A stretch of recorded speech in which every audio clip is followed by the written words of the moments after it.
वक्तव्य केली जातात पण काही इम्प्लिमेंटेशन होत नाही. आणि आपल्या लोकांची जी लोकांचं जे विचार करण्याची पद्धत आहे, म्हणजे जे एखादी गोष्ट घडली तर त्याच्यावर 2 दिवस चर्चा होते आणि नंतर नवीन कुठली तरी बातमी येते आणि लोक विसरून जातात.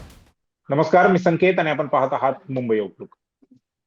आरटीआय मधून दोन धक्कादायक प्रकारची माहिती आपल्या समोर आलेली आहे. त्यातली पहिली माहिती आहे 3 फेब्रुवारी ते 5 फेब्रुवारी या दरम्यान पुणे मुंबई एक्सप्रेस वेवर आणि विशेषतः त्या घाटामध्ये जे लोक 32-34 तास अडकली होती, त्या लोकांच्या संदर्भातली ही माहिती आहे. त्यांच्याकडून कोट्यवधी रुपयांचा टोल वसूल केला गेला. हा टोल त्याच 2-3 दिवसांमधला आहे. सरकारने सांगितलं की कोणत्याही प्रकारचा टोल आम्ही वसूल करणार नाही, परंतु तरीही ते झालं. आणि त्यानंतर टोल परत करण्यासाठी एक अध्यादेश काढला, परंतु तो अध्यादेश सरकार दरबारीत अजूनपर्यंत आहे, तो प्रशासनाकडे आलेला नाहीये. त्यामुळे ज्या लोकांकडून त्या 2-3 दिवसांमध्ये टोल वसुली झाली, त्या लोकांचा टोल किंवा त्यांच्याकडून घेतलेला पैसा अजूनही परत केलेला नाही. हा एक विषय आहे. आणि दुसरा विषय जो आपला आहे तो सेन्ससच्या संदर्भातला. भारतामध्ये सेन्ससची प्रक्रिया जी आहे ती सुरू झालेली आहे. हाऊस मार्किंग आहे, त्याच्यानंतर सेल्फ एन्युमरेशन आहे, ह्या सगळ्या गोष्टी सुरू आहेत. ऍक्च्युअल जी जनगणना होणार, जनगणनेचे लोक अधिकारी आपल्या घरी येणार, ती प्रक्रिया फेब्रुवारी 2027 ला सुरू होणार आहे. गेल्या अनेक वर्षांपासून जनगणना ही जातीच्या आधारावरती करावी अशी एक मागणी राजकीय पक्षांकडून, सामाजिक संघटनांकडून होताना दिसत आहे. परंतु कुठल्याच सरकारांनी जातीच्या आधारावरती जनगणना करण्याचा विषय जो आहे तो टाळलेला आहे. ह्या सरकारने म्हणजे 2014 पासून नरेंद्र मोदी किंवा भाजपचं सरकार जे आहे ते केंद्रामध्ये आहे, ह्या सरकारकडून पण आश्वासनं दिली गेली की आम्ही जी जनगणना होईल ती जनगणना जातीच्या आधारावरतीच करू, विशेषतः ओबीसीची जनगणना जी आहे ती जातीच्या आधारावरती करू, असं तत्कालीन गृहमंत्री राजनाथ सिंग यांनी म्हटलं होतं. परंतु त्यानंतर देखील अजूनपर्यंत जातीच्या आधारावरती जनगणना करण्याचं जी प्रक्रिया आहे ती सुरू झालेली नाहीये. त्या संदर्भामध्ये आरटीआय मधून काही धक्कादायक खुलासे झालेले आहेत. आणि ह्या दोन्ही आरटीआय ज्यांनी सरकार दरबारी पाठवले आणि त्यांना जी उत्तरं आलेली आहेत ती उत्तरं जाणून घेण्यासाठी आरटीआय कार्यकर्ते प्रशांत ढसाळ सर आपल्या सोबत आहेत. सर, मुंबई आउटलुक मध्ये तुमचं स्वागत आहे. दोन वेगवेगळे आरटीआय तुम्ही टाकलेले आहेत.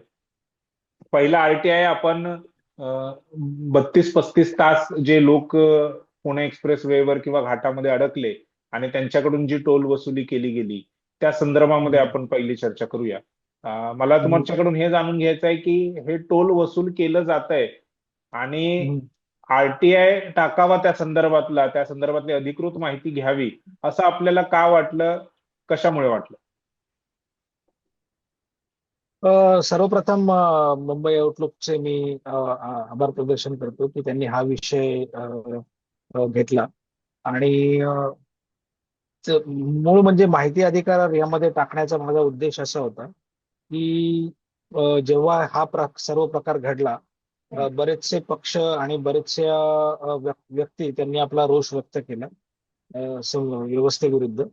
आणि अशी चर्चा झाली की जो काही टोल वसूल झाला आहे किंवा जो घेण्यात आलेला आहे त्या स्पेसिफिक कालावधीमध्ये 32 ते म्हणजे 40 तासामध्ये, तर तो दिला गेला पाहिजे.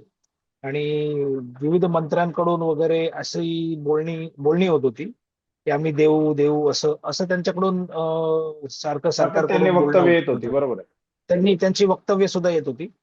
पण कसं होतं की आपल्या भारतामध्ये एक प्रकार आहे की जनरली असे प्रकार जेव्हा घडतात तर फक्त वक्तव्य केली जातात पण काही इम्प्लिमेंटेशन होत नाही. आणि आपल्या लोकांची जी लोकांचं जे विचार करण्याची पद्धत आहे, म्हणजे जे एखादी गोष्ट घडली तर त्याच्यावर 2 दिवस चर्चा होते आणि नंतर नवीन कुठली तरी बातमी येते आणि लोक विसरून जातात. देर इज नो अकाउंटेबिलिटी, म्हणजे आपण सरकारवर अंकुश ठेवण्याचा प्रयत्न कोणच करत नाही. बरोबर. त्याच्यामुळेच हे सगळं फावलेलं आहे असं मला दिसतं. हम्म. त्याच्यामुळे मला असं वाटलं की हे पाहावं जरा काय झालंय काय इथे, की इथे फेल्युअर कोणाचं आहे, सरकार काम कसं करतंय, नागरिकाने जर आपला संवैधानिक अधिकार जर वापरला तर सरकार उत्तर कसं देतंय. तर त्याच्यामुळे माझ्या मनात आलं की ठीक आहे, आपण रेकॉर्डला एक सर्वप्रथम तक्रार देऊया.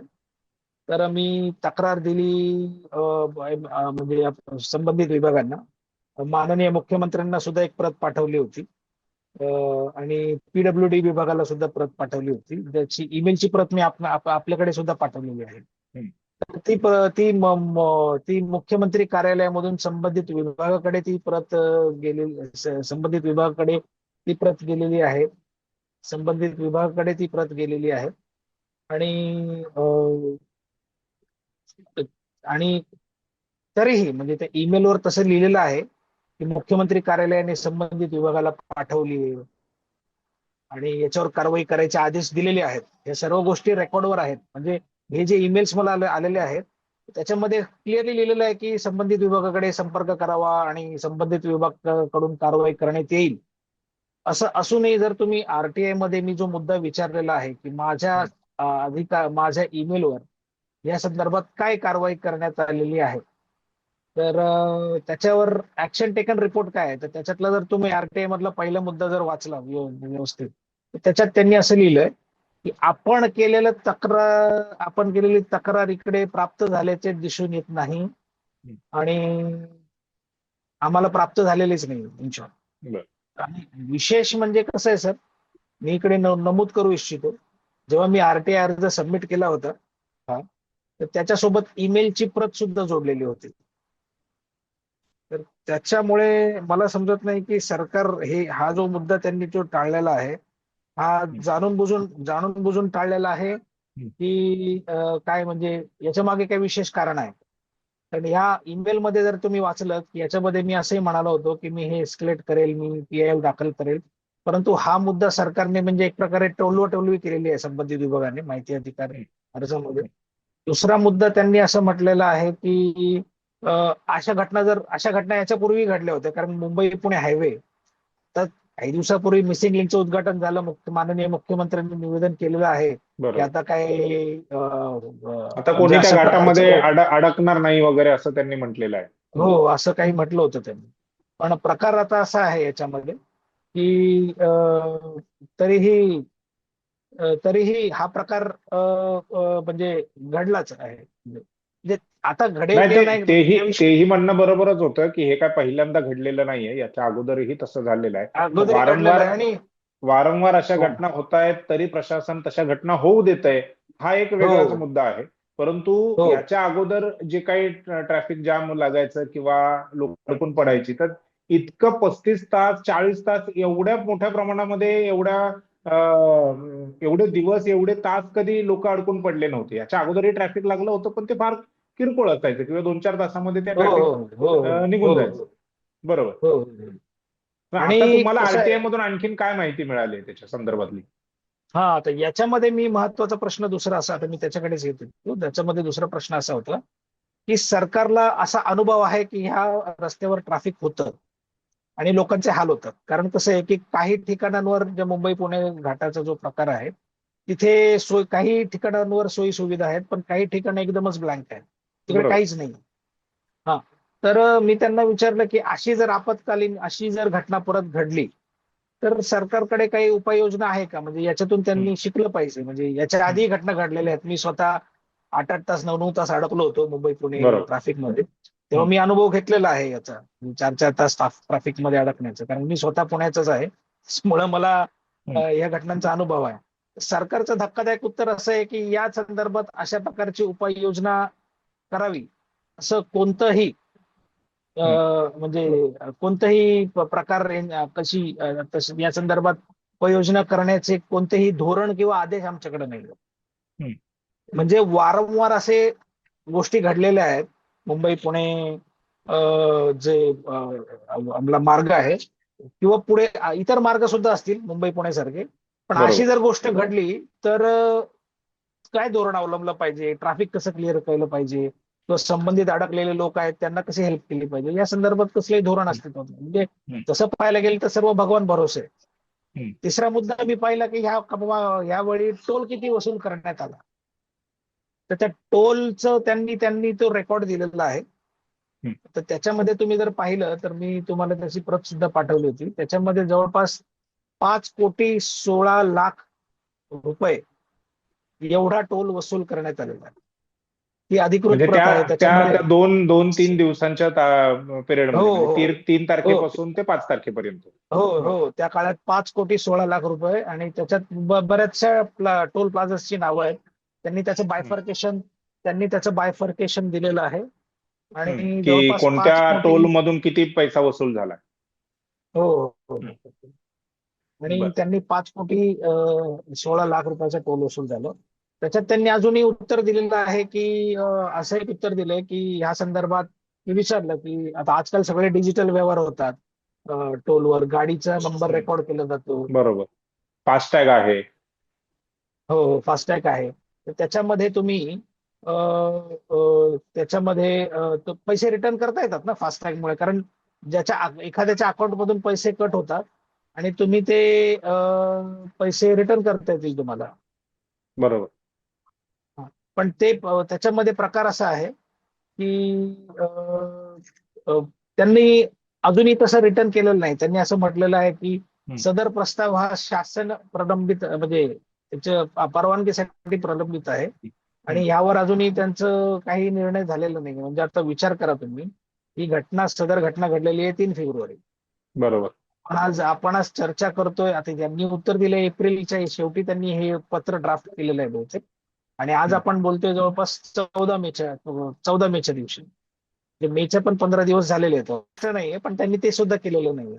म्हणजे सरकारची वृत्ती ही उदासीन आहे पैसे परत करण्यासाठी. पण कोण विचारत नाही ना, कोण विचारणार नाही, कोण एस्केलेट हं. करणार नाही, कोण फॉलोअप घेणार नाही ना. त्याच्यामुळे त्यांनी तेही रिटर्न केलेलं नाही. चौथा मुद्दा त्याच्यामध्ये असं विचारलंय की हा टँकर पडला तर तो बाजू करण्यासाठी काही यंत्रणा आपल्याकडे आहे का, अशा घटना घडू शकतात. कारण accident can happen any time. Human errors नेहमी होतात. म्हणजे गाडी ही चालवणं माणूसच चालवतं. माणूस हा म्हणतात ना, गलती इंसान गलती का पुतला है. तर हं. तर त्यांनी म्हणजे ऍक्सिडेंट होणार, तर अशी गोष्टी घडल्या तर कसं क्लिअर केलं जाईल. कारण मुंबई पुणे महामार्ग हा काही मोठा एवढा महामार्ग नाहीये. जसं काही समृद्धी महामार्ग आहे 900 किलोमीटरचा. त्याचं जवळपास 110-120 किलोमीटरचा काहीतरी स्ट्रेच आहे तो. आणि बरोबर. त्यांना ते म्हणजे आजकालच्या आधुनिक युगामध्ये ह्या गोष्टी मॅनेज करणं आणि ह्या गोष्टी प्रॉपरली अरेंज करणं, it's not a big deal. नाही, पण त्यांनी आता त्या गोष्टी आता मिसिंग लिंकचं काम पूर्ण झालंय. दोन्ही बाजूने गाड्या ये जा सुरू आहे. त्यामुळे आता तसा त्या घाटाचा काही संबंध येणार नाही. परंतु हो अजूनही हेवी व्हेकल्स जे आहेत ते त्या घाटातूनच जात आहेत. तर उद्या जातात. हो. जाऊन आणि त्याच हेवी व्हेकल मध्ये आणखीन तशी काही घटना घडली तर पुन्हा आणखीन काय नुकसान होऊ नये त्यासाठी प्रिकॉशनरी कुठलीही यंत्रणा सरकारकडे नाही, प्रशासनाकडे नाही, असं त्यांनी लिहून दिलेलं आहे. हो, त्यांच्याकडे मला नाहीये. हा, बरोबर. त्याच्याकडे लिहून दिलेलं आहे. आणि त्याच्यामुळे आपण अजूनही आपण म्हणतोय आपण डिजिटल युगात आहोत, असं आहोत, तसं आहोत. परंतु जेव्हा जेव्हा प्रकृती आपल्यावर अटॅक करते एक प्रकारे, म्हणजे एखादी घटना घडते, तर आपण हातबोल होतो. म्हणजे बरोबर. जसं ही घटना घडली, तशी एखादी उद्या जर होऊ नये भविष्यात, अशी माझी इच्छा आहे. पण हं. तेव्हा सगळ्यांचे डोळे उघडतात. आता मिसिंग लिंकच्या उद्घाटनाच्या वेळीच नाही का, तुम्हाला माहित असेल हं. की हे सगळेजण उद्घाटन करायला गेले आणि तिकडे तेव्हाही ट्रॅफिक जाम झालं. ट्रॅफिक जाम झालं. हो. हा हो, म्हणजे अशा गोष्टी घडतातच. म्हणजे बरोबर. कसं आहे की कसल्याही गोष्टीचं प्लॅनिंग आणि आजचं जे तंत्रज्ञान व्यवस्थित वापरून त्यांना ह्या गोष्टी करणं फार म्हणजे म्हणजे अजूनही करता येत नाही. जिथे तिथे त्यांना त्यांना क्रेडिट क्रेडिट घेण्याची ओढ आलेली आहे. त्याच्यामुळे ह्या गोष्टी घडत आहेत असं मला बर. वाटतं. नाही, आपला दुसरा जो विषय आहे तो हम्म. जनगणनेच्या संदर्भातला आहे. त्या बाबतीत पण तुम्ही एक आरटीआय फाईल केला होता. काय आरटीआय होता आणि काय माहिती तुम्हाला दिलेली आहे? हा, जनगणनेच्या संदर्भात सर असं आहे की आजकाल सर्वांना म्हणजे सरकारकडून अलर्ट्स येत आहेत ओबीसी जनगणनेच्या बाबतीत, किंवा काही तर म्हणजे आपल्याकडे म्हणजे मोबाईलवर अलर्ट येत आहेत, मेसेजेस येत आहेत की तुम्ही तुमचं नाव रजिस्टर करा किंवा अशा अशा डिटेल्स भरा. बरेचशा राजकीय पक्षांचे सुद्धा मला मेसेज येत आहेत की अशा अशा पद्धतीने फॉर्म भरा. म्हणजे सोसायटीमध्ये काही लोक आले होते हम्म. जनगणनेच्या संदर्भात. सोसायटीचे आमच्या इथे मी जिथे राहतो तिकडचे काही इंटरनल पदाधिकारी आहेत, ते प्रत्येक घरी जाऊन प्रचार करत होते की जनगणनेमध्ये सामील व्हा, असं वगैरे अशी माहिती देत होते. परंतु कोणीही स्पेसिफिकली माझ्या लक्षात आलं की ही जी सरकारने ज्या घोषणा केली होती, ही आम्ही हम्म. पहिल्यांदा म्हणजे आफ्टर 2011 नंतर आम्ही पहिल्यांदा जातीनिहाय जनगणना करतोय. आणि जसं मागे काही वर्षापूर्वी आपण इश्यू पाहिला होता, म्हणजे जेव्हा जेव्हा काँग्रेसचं पण सरकार होतं 2014च्या आधी, तर ओबीसीच्या जनगणनेचा सर्वात मोठा प्रश्न निर्माण झाला होता. तेव्हा मला असाच एक कुतूहलाचा विषय माझ्या मनात निर्माण झाला की यामध्ये काय करता येईल, म्हणजे सरकारची भूमिका काय आहे. कारण हम्म. मी जेव्हा ऑनलाईन रिसर्च करत होतो, जी जनगणना होते ती मिनिस्ट्री ऑफ होम अफेअर्स म्हणजे माननीय अमित शहा यांच्या मिनिस्ट्रीच्या under hmm. Register of censor म्हणजे registrar general and census commissioner of India, ही ती जनगणना करत असतात. त्यांच्या अंडर हे सर्व म्हणजे सर्व गोष्टी घडत असतात. म्हणजे त्या गृह मंत्रालयाच्या अधिपत्याखाली आणि सेन्सस कमिशनरच्या अधिपत्यात. तर सामान्य माणूस म्हणून मला असं म्हणजे माझं असं मत प्रवाह झाला की यांच्याकडे सर्व माहिती असायला पाहिजे. म्हणजे जर बरोबर. जनगणना करायची तर कोणते नॉर्म्स असायला पाहिजेत, कोणती पद्धत असायला पाहिजे. आणि ते सेन्सस कमिशनर आहेत तर त्यांच्या ऑफिसमध्ये सामान्य माणूस जो काही प्रश्न विचारेल त्याची उत्तरे त्यांनी दिली गेली पाहिजे होती. त्याच्यामुळे मग मी त्यांना प्रश्न केला आरटीआयच्या माध्यमातून की जनगणनेविषयी तुम्ही तुमच्याकडे जे डॉक्युमेंट्स आहेत, जी मेथोडॉलॉजी तुम्ही जातीनिहाय जनगणनेसाठी करताय, ज्याच्यामध्ये पहिला मुद्दा असा होता की पॉप्युलेशन एन्युमरेशन स्टेज, ही कोणत्या स्टेजला आहात तुम्ही हम्म. सेन्ससच्या. तर हम्म. त्यांनी पहिलं विचारलं की सर्टिफाईड कॉपीज द्या.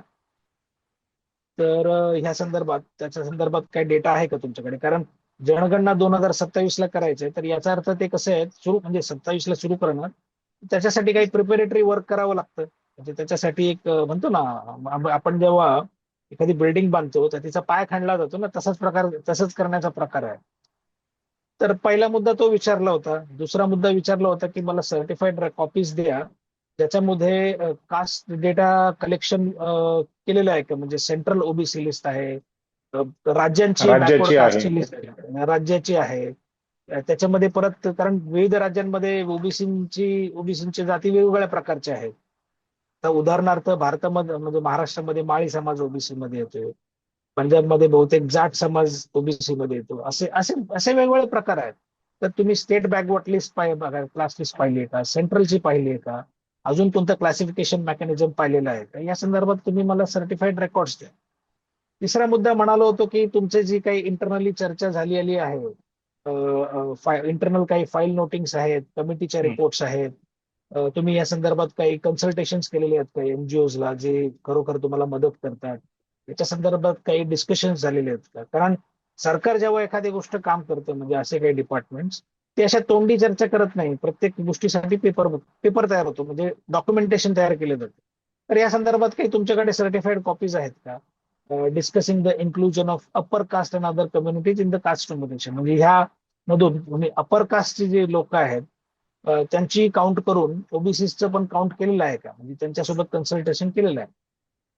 हा तिसरा मुद्दा होता. चौथा मुद्दा त्यांना विचारलं होतं की कोणत्या प्रकारचं तुमचं कम्युनिकेशन झालंय, म्हणजे होम मिनिस्ट्री सोबत, विशेष म्हणजे सेन्सस कमिशनर जे आहेत त्यांच्यासोबत, नीती आयोगाने काही डायरेक्शन दिले असतील, किंवा मिनिस्ट्री ऑफ सोशल जस्टिस म्हणजे सामाजिक न्याय मंत्रालय ज्याचे रामदास आठवले साहेब हे मंत्री आहेत, ते त्यांच्याकडून काही डायरेक्शन आलेले आहेत का, स्टेट गव्हर्नमेंटच्या कडून काही निर्देश आलेले आहेत का रिगार्डिंग काही स्पेशल मॉडेलिटीज आहेत का, कास्ट मॉडेलिटीज. तर याच्या संदर्भातही माहिती मागवली होती. तसंच पाचवा मुद्दा असा होता की काही लिगल ओपिनियन्स घेतलेले आहेत का तुम्ही, कॉन्स्टिट्युशनल ओपिनियन्स घेतलेले आहेत का, काही कॉन्स्टिट्युशनल एक्सपर्ट्स असतात, अटॉर्नी जनरल्स असतात, सॉलिसिटर जनरल असतात प्रत्येक राज्यामधले, ते रिगार्डिंग कास्ट सेन्सस. कारण कसं असतं की हे व्यवस्थित झालं नाही तर ते उद्या कोर्टमध्ये चॅलेंज होईल. बरोबर. बरोबर. हम्म. तर तुम्ही या संदर्भात काही ओपिनियन्स वगैरे घेतले आहेत का, तर याच्यात मला सर्टिफाईड कॉपीज हव्या होत्या, म्हणजे सर्वसमावेशक त्यांनी काम केलं पाहिजे म्हणून हे कॉपीज मागितल्या होत्या. नंतर त्याचा 6वा मुद्दा, सर्टिफाईड कॉपीज मागितल्या होत्या की काही फ्रेमवर्क आहे का ज्याच्यामध्ये लोकांना कळेल की हा जो सेन्सस तुम्ही जे रेकॉर्ड करताय ते एकदम ट्रान्सपरंट आहे.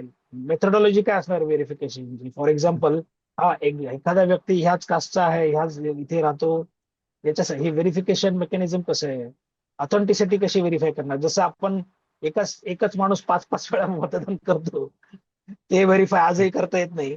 तसं काय सायंटिफिक मेथडॉलॉजी तुम्ही युज केली आहे की एकदा एकच माणूस तो एकदाच त्याचं गणन केलं जाईल? काय सायंटिफिक मेथडॉलॉजी आहे? हम्म. ऑथेंटिसिटी कशी आहे कास्ट डेटा कलेक्शनची? कारण याच्यामध्ये असं होऊ शकतं की उद्या एससीची पॉप्युलेशन म्हणतील की 40%, ओबीसीची 20%, असाही डेटा होऊ हम्म. शकतो. हम्म. त्याच्यामुळे तुमचं सायंटिफिक मेथड्स काय युज केलेले आहेत तुम्ही, हा प्रश्न विचारणं गरजेचं आहे याचे हम्म. सर्टिफाईड कॉपीज मध्ये. तर हा एक 6वा मुद्दा आहे. 7व्या मुद्द्यामध्ये मी असं विचारलं होतं काही सर्टिफाईड रेकॉर्ड्स द्या ज्याच्यामध्ये तुम्ही काही बजेट काय अलोकेशन केलंय, कसं खर्च करणार आहात. आणि कारण हे तर मागणं गरजेचंच आहे, कारण आपण आहोत, हे आपल्या टॅक्सच्या पैशातून होणार आहे. बरोबर. ह्याची माहिती तर सरकारने देणं गरजेचंच आहे आपल्याला. तर त्यांनी ह्या मुद्द्याची माहिती पण अजून म्हणजे दिलेली नाहीये. नंतरचा बर. प्रकार असा होता की सर्टिफाईड कॉपीज मागितल्यात रिप्रेझेंटेशनच्या, मेमोरेंडमच्या, डिमांड्स काय झाल्यात लोकांकडून, कारण लोकांचे सजेशन्सही मागितले जातात. हम्म. पॉलिटिकल पार्टीजची मतं सुद्धा विचारात घेतली जातात, सिव्हिल हम्म. सोसायटीची मतं सुद्धा विचारात घेतली जातात. तर ही सगळी माहिती मागवली होती. प्लस काही ठिकाणी तेलंगणामध्ये 42% बॅकवर्ड क्लासेसला रिझर्वेशन आहे. कारण कास्टची माहिती जी डिटेल्स आहेत, हम्म. जो रेकॉर्ड आहे प्रत्येक स्टेटमध्ये वेगवेगळ्या प्रकारचा आहे. तामिळनाडू बरोबर. मॉडेल एक वेगळं तामिळनाडू स्टेटमध्ये वेगळं मॉडेल फॉलो केलं जातं. आणि त्यांचे रिझर्वेशन लॉज हा कॉन्स्टिट्यूशनच्या 9व्या सूचीमध्ये दाखल केलेला आहे. तर याच्या संदर्भात तुम्ही काही एक्झामिनेशन केलेले आहेत का? तर ही सर्व माहिती मी त्यांना विचारली होती. असे एकंदरीत 14 मुद्दे होते. आणि काही क्वेश्चनरीज तुम्ही काय वापरणार आहात लोकांना जनगणना करताना? हम्म. तर धक्कादायक उत्तर असं आलं की सेन्सस कमिशनरच्या ऑफिसमधून की हे डेटा सेन्ससच्या रिलेटेड नाहीये. आम्ही हा विषय सायंटिफिक स्टडी जो करतो सामाजिक विभाग याच्याकडे पाठवतो. म्हणजे चाललंय काय यांचं? म्हणजे आय डोंट म्हणजे हे लोकांनी विचारलं पाहिजे. म्हणजे हम्म. हा हम्म. पैशाचा अपव्यय आहे का? जसं आता मोदी साहेब म्हणतायत हम्म. की तुम्ही तेल नका वापरू, तुम्ही दौरे कमी करा, तुम्ही वर्क फ्रॉम होम करा, तुम्ही म्हणजे हा एक प्रकारे पैशाचा अपव्यय नाही तर काही आहे? असा म्हणजे असंच म्हणावं म्हणजे हे लागेल. लपवण्याचं काम सरकार करतंय असं वाटतंय का मग यातून? हो, लपवण्याचंच काम करते ना, कारण असं उत्तर दिलं नाही पाहिजे. भले ते आता याच्यावर मी तसं अपील करणार आहे. हा फक्त हम्म. आरटीआयच्या अर्जावर त्यांचं उत्तर आलेलं आहे. आता अपीलमध्ये त्यांनी जर आता अर्जामध्ये उत्तर नाही दिलं तर अपील तर केलेलंच करणारच आहे. त्याच्यावर उत्तर काय येईल तो एक वेगळा विषय आहे. तो आता त्याच्यामध्ये अपिलेट अथॉरिटी माझ्या अपीलला कितपत न्याय देतात हे त्यांचा विषय आहे शेवटी. मी बरोबर. माझा आर्ग्युमेंट पुटअप करणार आहे, पण आता हम्म. हा सरकारने हिंट अशीच दिलेली आहे की ते लपवण्याचा प्रकार करतायत हा. म्हणजे फर्स्ट इम्प्रेशन तसंच आहे की त्यांना द्यायची नाहीये माहिती. बर. मग म्हणजे हे याच्यातून हा एक अर्थ निघतो की त्यांना माहिती लपवायची आहे. दुसरा अर्थ असा पण निघतो की किंवा काढता येऊ शकतो की सरकार काय जातीच्या आधारावरती जनगणना करणार नाही आणि म्हणूनच करणार नाहीये. हे जे काय डिस्कशन किंवा ही जी काय सगळी माहिती तुम्ही मागवलेली आहे त्यातलं हम्म. कुठलं डिस्कशन झालेलं नाहीये जातीच्या कुठलंच आधारावरती डिस्कशन जनगणना झालेलं नाहीये. करण्याचं. बरोबर. हो, आणि हम्म. सरळ मुद्दा असा आहे याच्यामध्ये की सरकारने कोणतीही सायंटिफिक मेथडॉलॉजी, म्हणजे लेट्स से तुमच्याकडे जर तुम्ही आज आता आंब्याचा मोसम चालू आहे, तुम्ही 1 डझन आंबे आणता आणि तुम्ही व्हेरीफाय करता की 1, 2, 3, 4 ते 12, हम्म. माझ्याकडे 12 आंबे माझ्या पिशवीमध्ये पाहिजेत. हे एक सायंटिफिक व्हेरिफिकेशन आहे एक प्रकारचं. जर बरोबर. सरकार हे 12 मोजायला तयारच नाहीये, म्हणजे असा अर्थ होतो त्याच्यामध्ये. म्हणजे तुम्ही हे 12 आहेत, त्याच्यामधले लेट्स से 4 कलमी आंबे आहेत, 2 हापूस आंबे आहेत, हाच प्रकार करायचा सरकारला. पण सरकार, आम्ही कोणतं सायंटिफिक मेथड वापरणार आहे, आम्ही करणार कसं आहोत, हम्म. याचं सरकारला काही उत्तर द्यायचं नाही, असा अर्थ होतो. म्हणजे एकदम सोप्या शब्दात जर सांगायचं झालं तर. बरोबर. नाही, नक्कीच धक्कादायक माहिती आहे. अगदी 5,16,00,000 रुपयांचा टोल वसूलला गेला. हम्म, खरं तर टोल वसूल करायला नाही पाहिजे होता, कारण हम्म. त्या हायवेने आल्यानंतर लोकांना फायदा होण्याऐवजी अधिक नुकसान झालेलं आहे. हो लोकांचा वेळ हो, गेलेला आहे, लोकांना वेळ गेलेला मानसिक आहे. ताण सहन करावा लागलेला आहे. हो, ह्या बरोबर. सगळ्या गोष्टी आहेत. हो, बरेचसे लहान मुलं, बरेचसे पेशंट्स, बरेचसे पेशंट्स, वृद्ध माणसं आहेत, व्यक्ती आहेत, त्यांना त्यांच्यासोबत भरपूर त्रास झाला. हो. नक्कीच नक्कीच. म्हणजे मी असंही ऐकलं होतं की कोणाचा तरी मृत्यू झाला होता मध्ये, म्हणजे आता या ऍक्सिडेंट मध्ये झाला का हम्म. या नाही, ऍक्सिडेंट मध्ये तशा काही घटना घडलेल्या नाहीत. घडलेलं कदाचित नाहीये का? इथून गेल्यानंतर काय त्यांना त्रास झाला असेल आणि नंतर मग त्रास त्यांचा झाला असेल. मृत्यू हो, झाला असेल तर तो एक भाग वेगळा आहे, परंतु हे भाग खूप वेगळा आहे. गंभीर आहे. आणि त्यासोबतच जनगणनेच्या बाबतीमध्ये जी माहिती तुम्ही त्या थेट जनगणनेच्या अधिकाऱ्यांनाच, त्या प्रशासनालाच विचारलेली आहे, त्या यंत्रणेलाच विचारली आहे, आणि त्यांच्याकडून असं उत्तर आलंय की ही माहिती आम्ही देऊ शकत नाही, किंवा ही काय आमच्याशी संबंधित अशी माहिती नाहीये, आमच्याशी संबंधित नाही म्हणजे आता. संबंधित माहिती नाही. कारण विचार करण्याची गोष्ट आहे अशी की सेन्सस कमिशनर कडेच अधिकार आहे भारताची जनगणना करण्याचा. बरोबर. म्हणजे आणि ते त्यांच्याकडे स्वतः जर अशी माहिती नाही, हा, तर मग काय, म्हणजे त्याचं अर्थ काय, म्हणजे कोणत्या तरी कोण उत्तर देणार? कोण उत्तर देणार? म्हणजे जेव्हा बरोबर सरकारचं काम म्हणजे अकाउंटेबिलिटीच नाहीये ना त्यांचं, म्हणजे बरोबर असाच अर्थ बरोबर. होतो ना. म्हणजे तुमचं काम आहे की तुमचं मोजण्याचं काम आहे, आणि म्हणतो नाही बाबा आम्ही तर मोजणार नाही, हम्म, तुम्हाला काय करायचे ते करा, असंच अर्थ हम्म. होतो. नाही, बरोबर. नक्कीच हे धक्कादायक उत्तर सेन्सस कमिशनर कडून आलेलं आहे. आता त्याचा हम्म. राजकीय काय पडसाद त्याचे उमटतील हे येत्या काळात दिसेल, परंतु जनगणनेची, त्यातल्या त्या जाती आधारित जनगणनेची मागणी जी आहे ती जोर धरते, आणि हा हम्म. मोठा मुद्दा सरकारच्या हम्म. विरोधामध्ये जाऊ शकतो जर ओबीसीची जनगणना नाही झाली तर. या नाही सर्वच झाली तर मुद्द्यावरती बरोबर. आपण लक्ष ठेवून राहणार आहोत. आणि बरोबर. ह्या दोन मुद्द्यांवरती जी काय माहिती आपल्याला दिलेली आहे, प्रशांत ढसाळ सर यांचं मनपूर्वक आभार. धन्यवाद की तुम्ही आम्हाला, आमच्या प्रेक्षकांना आणि धन्यवाद. समाजाला ही माहिती पुरवण्याचं काम केलं, त्याबद्दल पुन्हा एकदा तुमचा आभार. वेळ दिला त्याबद्दल आभार, आणि पुन्हा एकदा वेळ द्याल अशी चर्चा करू. नवीन माहितीच्या संदर्भामध्ये ही ती चर्चा होईल अशी अपेक्षा आपल्याकडून आहे. धन्यवाद सर. धन्यवाद. Thank you very much. थँक्यू.